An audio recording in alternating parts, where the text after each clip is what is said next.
Existen dos constantes en el universo: la añoranza de los hombres por el Imperio Romano y mi patriotismo español. Así que tengo que preguntar, ¿qué pasa con nuestra mitología? Los francos tienen la materia de Francia con Carlomagno y Reino Unido tiene el ciclo artúrico.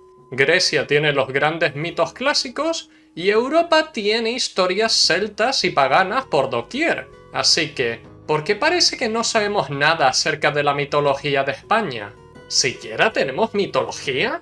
Es una gran pregunta. Vamos a descubrirlo, así que toma el rojo y el amarillo, porque toca una gesta heroica en honor a España.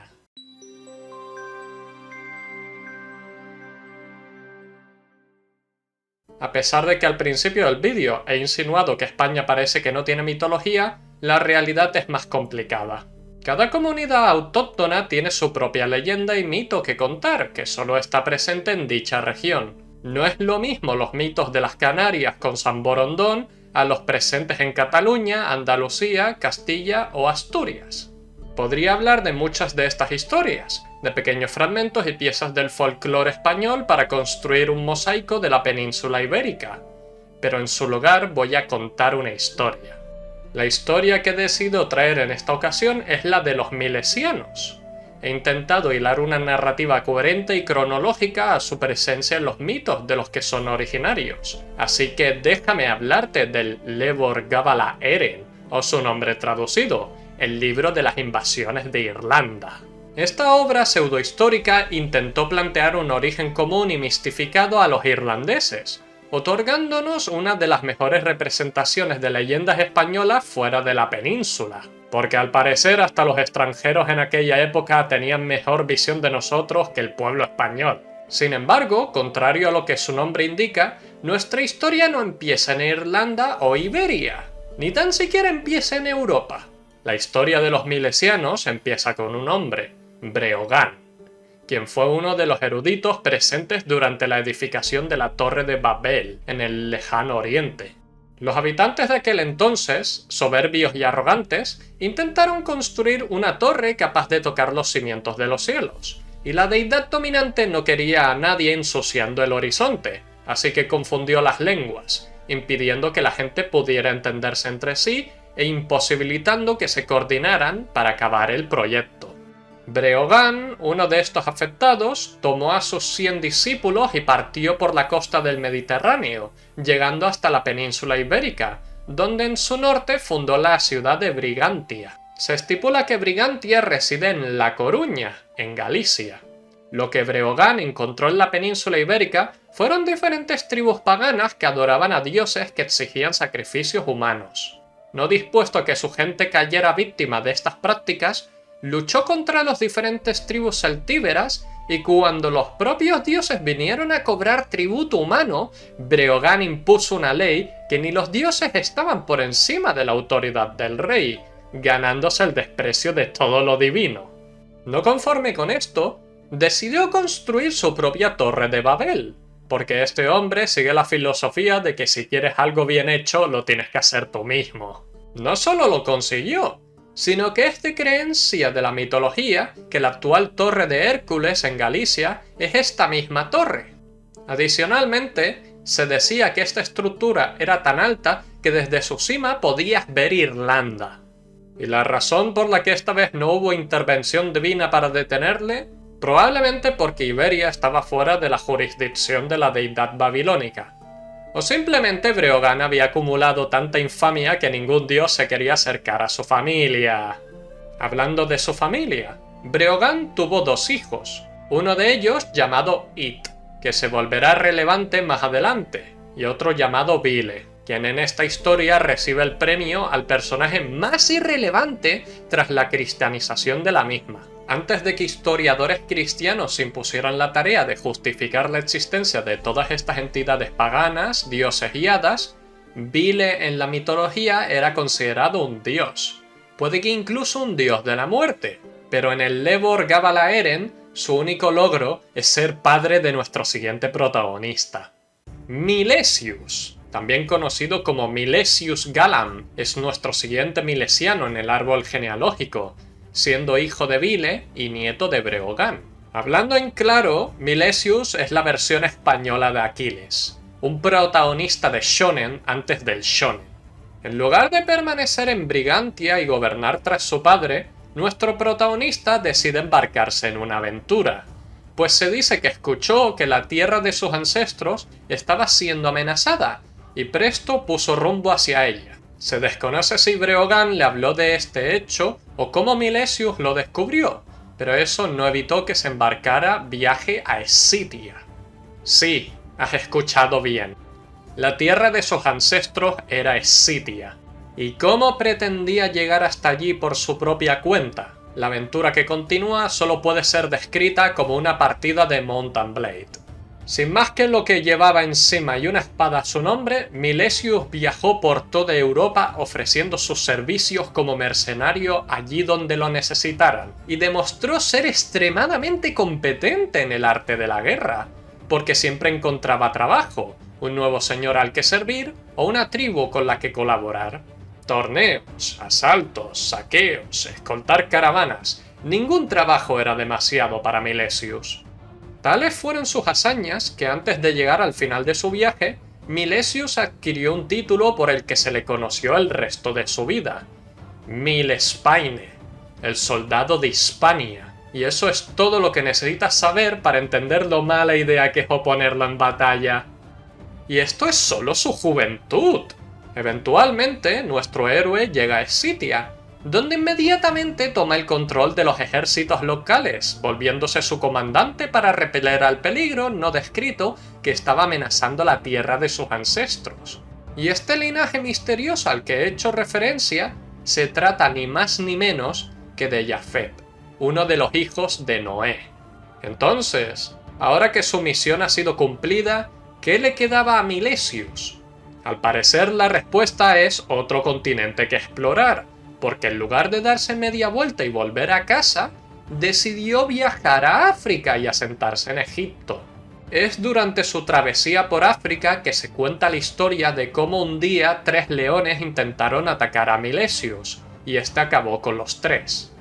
Tan impresionado estuvo con los animales que decidió que estos formarían parte de su blasón, y por eso su escudo de armas es representado por 3 leones. En mi visión personal de la leyenda, me gusta pensar que Milesius se marcó un Heracles y subyugó a los leones con sus manos desnudas como el león de Nemea, a base de puro músculo. Al faraón de Egipto solo le bastó echarle 2 vistazos a Milesius para nombrarlo su guardia personal, porque cuando tienes la reputación del soldado de Hispania, las ofertas de trabajo te caen a montones. Es en este trabajo que conocemos por nombre a otro personaje de la historia, Escota, la hija del faraón, interés amoroso de Milesius. No se sabe si su relación nació durante sus años de servicio al faraón o si fue algo posterior, pero cuando los problemas llegaron al palacio real, el faraón confió la protección de su hija a Milesius, quien se la llevó de vuelta a Iberia. El conflicto que enfrentó el faraón varía según la versión, pero se estipula que fue posiblemente las plagas, una rebelión o literalmente Moisés. Claramente una de estas 3 opciones es más peligrosa que el resto, pero me alegra saber que nuestro héroe escapó a tiempo. Ya en Iberia, Milesius se casaría con Escota, pero antes de eso tenía que lidiar con las consecuencias de volver a casa. Sabemos perfectamente que en una historia clásica el viaje del héroe estipula que nuestro protagonista no puede descansar aún, porque ahora le toca resolver el conflicto del hogar. Lo que Milespaine se encontró al volver a casa es que Breogán había fallecido. Su tío It se había obsesionado con el descubrimiento de una isla en el horizonte desde lo alto de la torre, y su padre Vile no vuelve a ser nombrado en la historia desde la última vez. Así que Milesius se puso la corona e hizo lo que mejor se le daba: empezar a librar batallas hasta dejar una Brigantia más unificada. Durante este periodo tuvo 8 hijos, los que empezaremos a conocer como los Milesianos, porque deben su nombre a la leyenda de su padre. Al mismo tiempo, escuchando los descubrimientos de su tío, Milesius decide mandar a Id como embajador a esta isla que sabemos que es Irlanda, y por fin tenemos nuestra primera mención de Irlanda en la historia. Así que vamos a hablar un poco de ella. Irlanda, en cuanto a mitología se refiere, siempre ha sido la isla que todo el mundo quiere colonizar, ya sea en el Historia Britonum, el Lebor Gabalaeren o el Fora Fease Ar Erin. Todo el mundo quiere ocupar Irlanda y decide echar a los residentes anteriores. Para la historia que nos concierne, el Lebor Gabalaeren, se dice que la isla fue originalmente ocupada por los Seser, quienes fueron suplantados por los Partholons, y después por los Fomori. Después vinieron los Firbolg, y por último los Tuatha de Danann, la especie mística que actualmente están habitando en nuestra historia. Cuando Ead llegó a Irlanda, pidió audiencia con los 3 reyes de los Tuatha de Danann, quienes apenas habían acabado con éxito la última guerra, y no estaban muy abiertos a recibir nuevas visitas, por lo que lo asesinan de inmediato y mandan de vuelta su cuerpo a Galicia. Serán celtas matamensajeros, pero al menos tienen la decencia de devolver el cuerpo. Tras recibir las nuevas de la muerte de su tío, Milesius organiza su venganza, declarando la guerra a Irlanda y los Tuatha de Danann. Una guerra que jamás verá, porque fallece antes de embarcar. Tal vez fue el estrés, tal vez veneno, o simplemente el capítulo de nuestro héroe llegó a su fin. Continuando el legado de su padre, sus 8 hijos embarcaron junto a su sarcófago y una viuda escota rumbo a Irlanda, donde empezaron a conquistar hasta llegar a la colina de Tara. Allí los 3 reyes de los Tuatha de Danann los recibieron, ofreciendo rendir la isla ante la superioridad milesiana si lograban cumplir una tradición local. Debían de embarcar de nuevo en sus navíos y alejarse de la costa 9 olas, y si lograban desembarcar después de eso, Irlanda sería suya. Los milesianos, mostrando honor, aceptaron la prueba y volvieron a sus barcos para alejarse de la costa. Y los Tuatha usaron magia para convocar tormentas y maremotos. Esto consiguió hundir la mayoría de barcos de la flota milesiana, con excepción de uno, el barco donde estaba el cuerpo de Milesius. Ya fuera el espíritu de Breogan defendiendo a su legado de deidades paganas, o el propio Milesius admitiendo que ni muerto capitularía ante nadie, dio igual cuanto tirasen a ese barco, pues jamás se hundió. De vuelta en la costa, solo habían logrado sobrevivir 3 de los hermanos, llamados Eberfin, Amergin y Eremon. También sobrevivió su madre escota y unos cuantos soldados. Pero esto no evitó que los supervivientes masacraran a los Tuatha de Danann a modo de retribución y eventualmente se dividieron la isla entre 2, con Eremon gobernando en el norte y Eberfin en el sur, pues Amergin era trovador y no quería tierra ninguna. Por último, el cuerpo de Milesius fue sepultado en Irlanda, y su esposa escota se dice que eventualmente viajaría al norte de Bretaña, donde fundaría un pequeño reino que conocemos como Escocia. Por eso en el inglés se le llama Scotland, o al menos esa es la correlación que se intentó hacer en esta versión. Según esta historia, los milesianos fueron los habitantes finales de Irlanda, manteniéndola hasta el día de hoy. Esta leyenda me resulta fascinante, porque es una épica de fantasía que pone a los españoles en el foco de la mitología, como estas figuras heroicas y legendarias. Y ni tan siquiera fue escrito por historiadores españoles. Fue todo hecho por historiadores cristianos irlandeses buscando la manera de consolidar el pasado pagano de la isla con las ideas cristianas.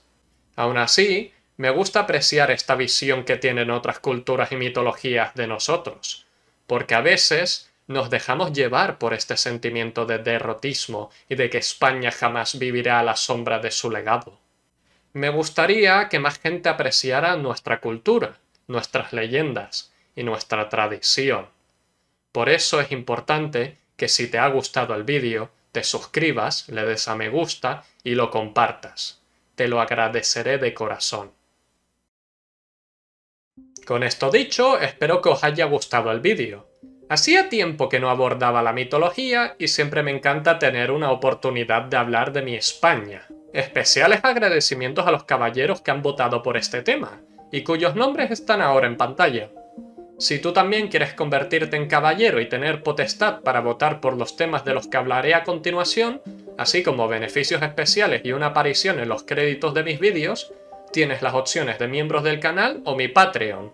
También te puedes unir a mi servidor de Discord para estar al tanto de noticias, mis nuevos proyectos y a lo que estoy trabajando. Con eso dicho, he sido Albier Rodnus, el Hada Cuentacuentos, y me despido. ¡Viva España!